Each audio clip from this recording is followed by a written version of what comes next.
Hi. I decided to do a short video tonight since it's been a little while that I have done one. Today I'd like to talk on the topic of clear light and clarify a couple of things. What is the clear light?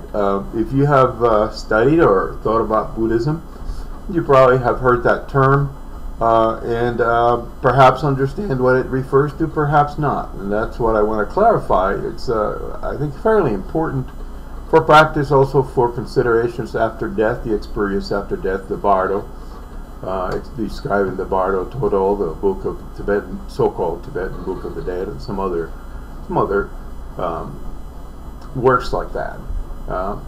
And what a lot of people think about the clear light, there's a whole lot of confusion with the clear light, and then the reports of a near-death experience where people see a white light that represents maybe their best self, maybe represents somebody like Jesus to them, etc.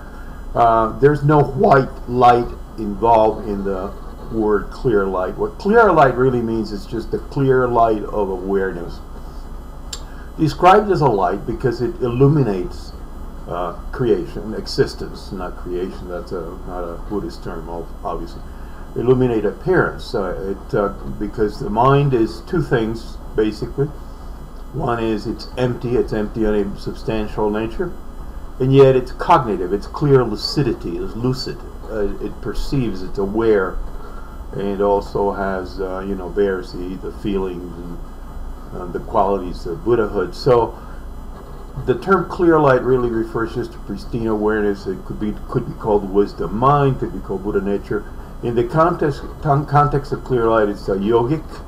The clear light dawns under certain yogic practices. Also, in the practice of Dzogchen, there's the mind of luminosity, which is dwelled upon. You abide on the nature of mind. The nature of mind, again, is of clear light, a subtle clear light, as the Dalai Lama would put it.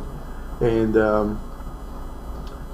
in the Dzogchen path, there's basically two luminosities. The what's called the child luminosity, which is a product of an individual engaging in the path and experiencing that clarity. And then what's essentially the same, but it's a natural phenomenon, the so-called mother luminosity, which is the natural existence of this quality. So upon death, when there's a dissolution of the personality, there's sort of an emptying of that shell, there's nothing but that pure awareness. Most people, if you're not trained during life to recognize it, it would go in an instant. It would just flash by, you wouldn't even see it. It's invisible to the ego. But individuals that are trained, that have trained in life to abide and sustain that quality of awareness, then it is said that the child luminosity recognizes the mother luminosity and merges with it. In other words, your awareness recognizes the purity of pure awareness of space, mental space, and merges with it, and that's liberation. That's the step to Buddhahood after death. So that's the scoop on the clear light. It's just your ordinary awareness, your pure awareness, but not your confused awareness, not the one you think with and grieve with and fuss with, but a pure, unborn, uncreated, unchanging awareness, which is feasible to experience. It's not a myth, it's not a legend, it's not out there. It's something that through Dharma practice, through different purifications, your mind becomes more clear, and it begins to emerge. If it were not of your fundamental nature, it could not emerge after other things have been removed. So that's the scoop on the clear light, and I thought I'd throw that in because I think it's an important and interesting fact among the many.